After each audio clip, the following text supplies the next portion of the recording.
Okay, so this is the Mast unwrapping and texturing tool. Um, with this unwrapping, I started off with just one mast, as you can see here, and then duplicated it and added these extra details you see here.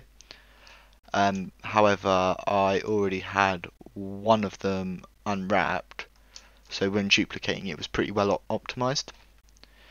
In terms of unwrapping, it was fairly straightforward. It was all pretty much cylinder projections.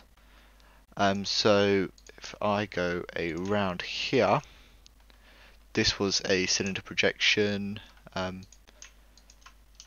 Round there, that was that's where I extruded it. That was setting there a seam there and a seam there, as well as a seam there.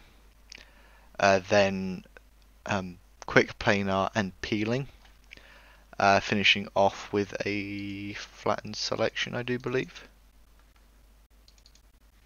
Maybe not.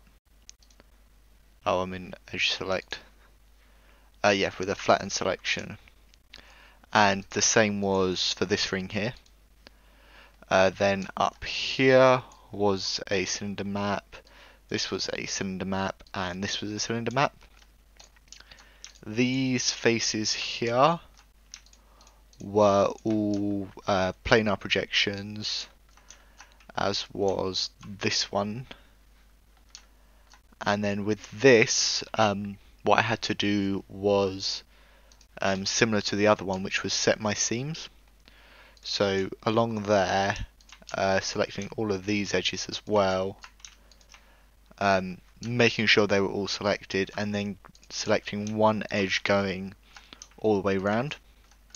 The reason I had this edge here was so I could flatten the selection. However, when I packed it, it packed better just to slightly rotate it a bit.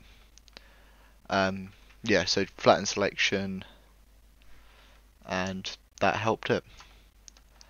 Then that gave me like these little patches here, which have their own UV island. With the benefit of hindsight, I probably could have stacked a couple of these on top of each other, because the player can't actually get to that area. And the reason I've not done different texture resolutions based on what the player can see is because I do plan on uploading this to Sketchfab. Even though I won't present using Sketchfab, I still want to upload it so it can be on my portfolio. So I want everything to remain equal texture resolution. So one thing I actually did as well was all of this unwrapping. If I actually just go into element select, all of this unwrapping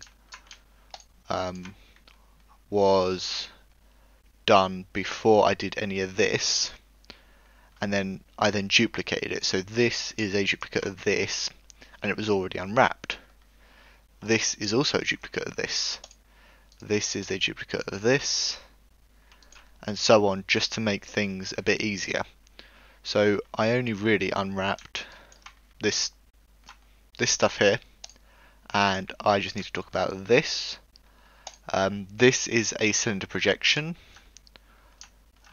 with the seam at, like, not fully at the top, but off the player's line of sight, and then with planar projections either side. And the exact same thing was done on the slightly thinner one, because it's essentially the same object, just thinner. So it was unwrapped the same way. Other than that, there's not much to talk about other than the flag at the top in terms of unwrapping. So this is just a planar projection, and the reason it's quite dense in geometry here is because of the cloth physics inside UE4. And then finally the actual flagpole. I've deleted the top and bottom faces, so all I had to do was a cylinder projection. And then once that was done, I then made sure I had everything duplicated, etc. Then packed it, and then duplicated it. And for the duplicates, I deleted the upper crow's nest and the flag from each one, and also duplicated the sail holders. In terms of texturing, I started off with a bake, I believe, which you can see it working. And overall, I wasn't too fussed on the bake for this because, again, it was out the player's eye. He could only really see this area here, and this area here actually baked pretty well. I mean, it looks a little bit low in resolution. I believe that's... oh no, I did bake it at 2048, that's fine. It might just be like anti-aliasing, or that's quite low in texture resolution anyway. But yeah, this part baked quite well, and that's what the player could see, so I wasn't overly fussed there. In terms of texturing, started off with the smart material wood I made. I think I did talk about it in the texture talk.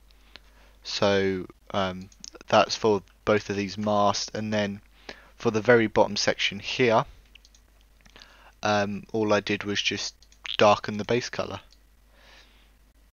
See if I can. So like the original was more like that. I just darkened it a bit, and that was that. Theoretically, I could have done it for this part here, as well as the one at the top, but I got a bit lazy.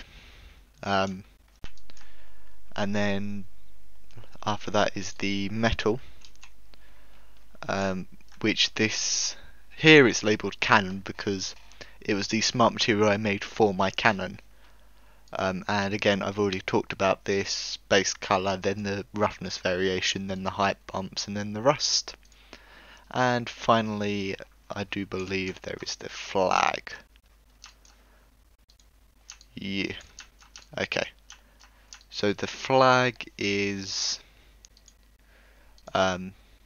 height pattern, which is I believe I can just do this, yeah.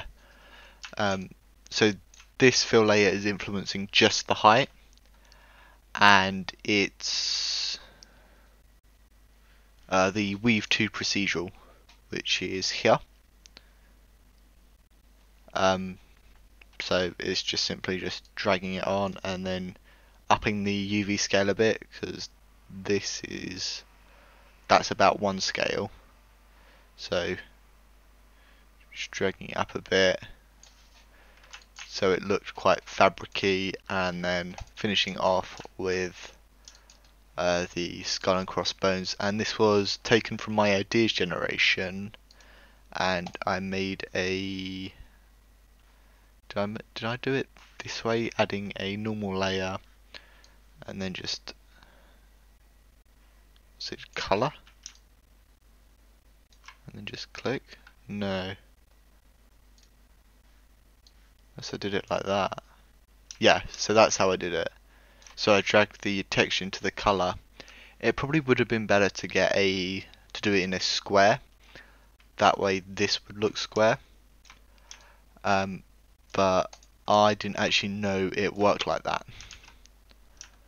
I do now, and as you can see here, the skeletons, well, the skull's a bit elongated. And to fix it, I would just make this texture a square resolution, so like 1024 by 1024, and then that would fix that there. But yeah, that is the Mast unwrapping and texture talk. Thank you for watching.